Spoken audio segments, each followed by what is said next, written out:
the golden era of the British monarchy, or the longest reign ever witnessed by a queen? The victor over the Spanish Armada, or the great modernizer who stood respected by all in an age of republics? The queen who brought a torn realm to religious peace, or the queen who transformed the darkness of colonies into the spirit of the commonwealth? Both Elisabeth I and II are two of the British monarchy's greatest regents, and two of the best ever by some estimations. But who was really the best? Welcome to History on Fleek. Today we ask, who was the better queen? Elisabeth I or Elisabeth II?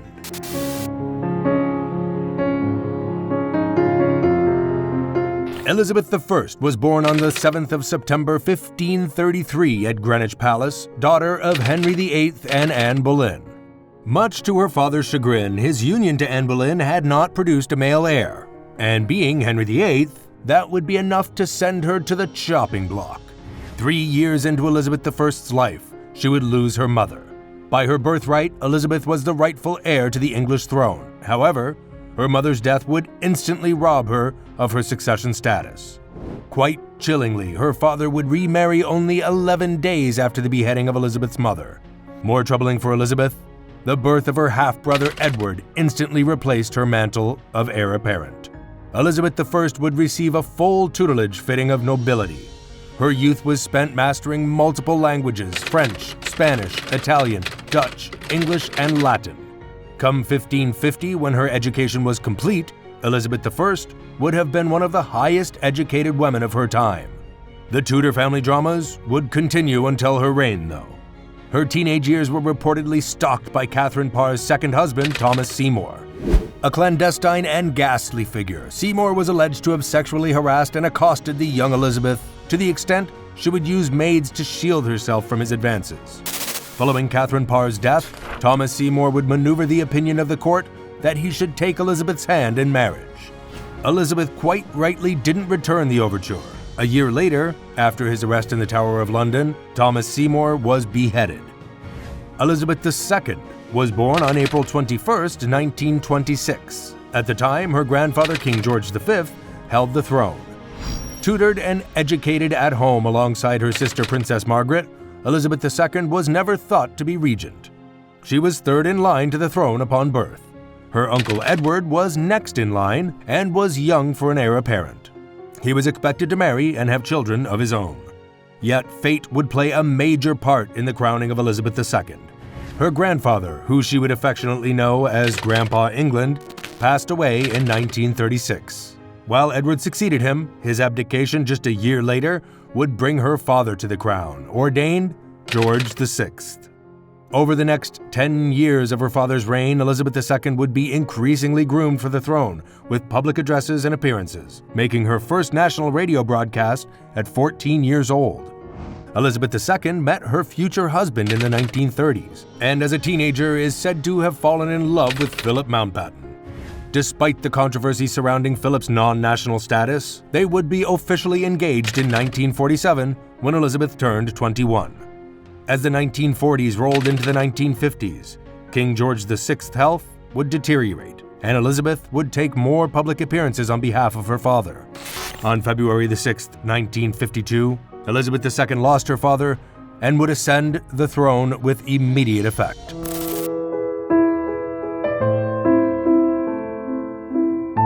Elisabeth I would have a remarkable reign characteristic of success. She inherited a state utterly bankrupt from years of wastrel monarchs.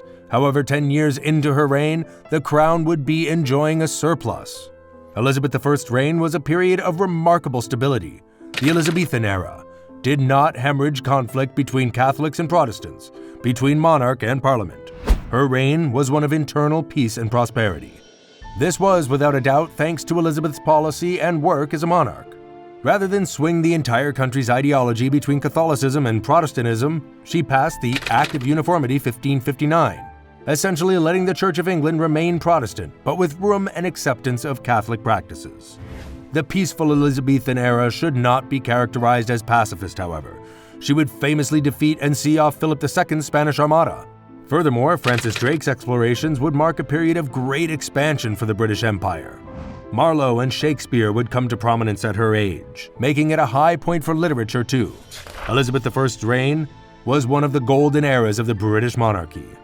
Elisabeth II, on the other hand, was a great unexpected modernizer and a steady hand in a world growing through numerous changes in the post-war era. For those of you that haven't heard, she was the longest-serving female monarch in the whole of recorded history. In a post-war world abandoning empires and monarchies for republics, she guided the transformation of the British Empire monarchies to the Commonwealth.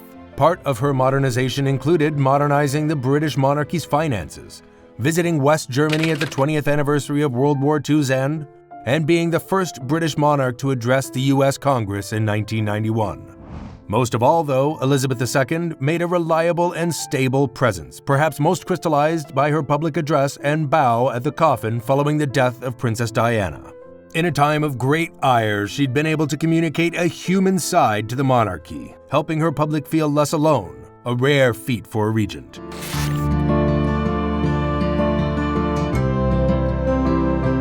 Elisabeth I, to many modern and contemporary commentators, was something of an enigma. She was a monarch renowned for an incredible oratorical ability and an author of many writings. However, exactly where this queen stood and how she felt about matters remained a mystery. Elisabeth I represents an image fitting of a middle-period monarch, feared as much as loved. The queen was known for being able to switch between a calm presence and a raging fury in a moment. This was likely to keep her courtiers on alert. By many accounts, Elisabeth I was something of a political animal, always able to get what she wanted out of a deal, and able to keep her opposite happy nevertheless. Well-read and a noted wit, Elisabeth I was a middle-period monarch. Please her and bask in the monarch's power and glory. Fail her, and you're likely to lose your head. Elisabeth II was no flamboyant, attention-grabbing monarch. Quite the opposite, an introvert in a ceremonial role. Her style was a pragmatic one, based on projecting responsibility and making choices based on logic. A small side note, in a day and age of republics, being an emotionally stable monarch is well advised. Elisabeth II did this. Across her reign, she did not once give an open press interview and was renowned for keeping her personal opinions away from the public. No doubt a wise move for a monarch in a post-empire age. Elisabeth II's political opinions were only guesswork. She kept them to herself. Frequently noted as jovial in her youth, the public would be exposed to this once again in her latter reign. The last few years of Elisabeth II's public appearances would typically photograph her smiling and laughing. It would be remiss to leave the iconic kinship with horses and dogs Elisabeth II was known for. While horse riding would be a love of her younger years, the Queen's corgis she referred to as family. Across her lifetime, Elisabeth II had over 30 corgis, once labeled less than lovingly by Princess Diana as a moving carpet.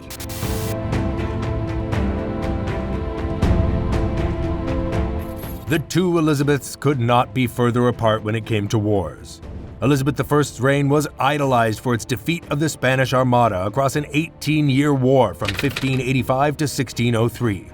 From the 1560s to the 1580s, Elisabeth I would deal with the Desmond Rebellion over the English rule in the province of Munster. She would also see the English fighting the Nine-Year War from 1594 to 1603. Also known as the Tyrone Rebellion, this was further Irish rebellion over the Protestant and extended English rule in Ulster. These wars took place as the invention of the musket came to the fore. Early gunfire and broadswords would be the combat of choice. Elisabeth II, however, as a modern monarch, would not oversee war so much. It should be stated that Elisabeth II, before her coronation, did serve in World War II. At the age of 19, Elisabeth II aided the war effort with the Auxiliary Territorial Service, working as a driver and mechanic. The closest to war Elisabeth II got as a monarch was with the 10-week undeclared Falklands War in 1982. A year later would easily come the most uncomfortable military faux pas she would see. Despite cordial relations with President Reagan of the United States, his administration would order an invasion of Grenada, one of her Commonwealth realms, without informing the Queen herself. Yikes.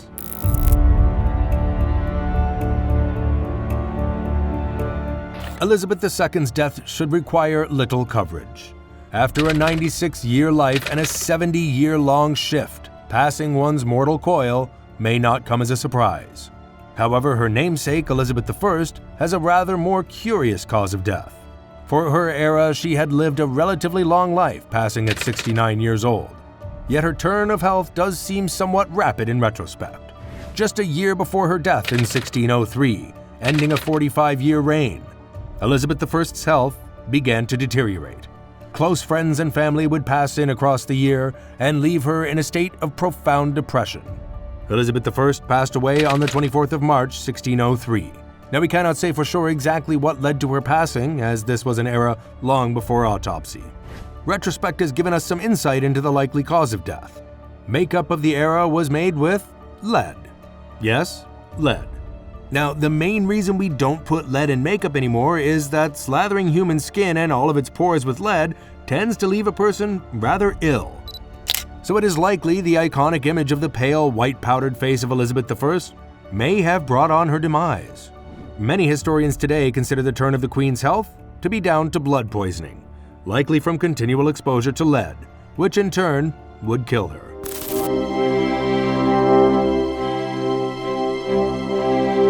So who was the best queen?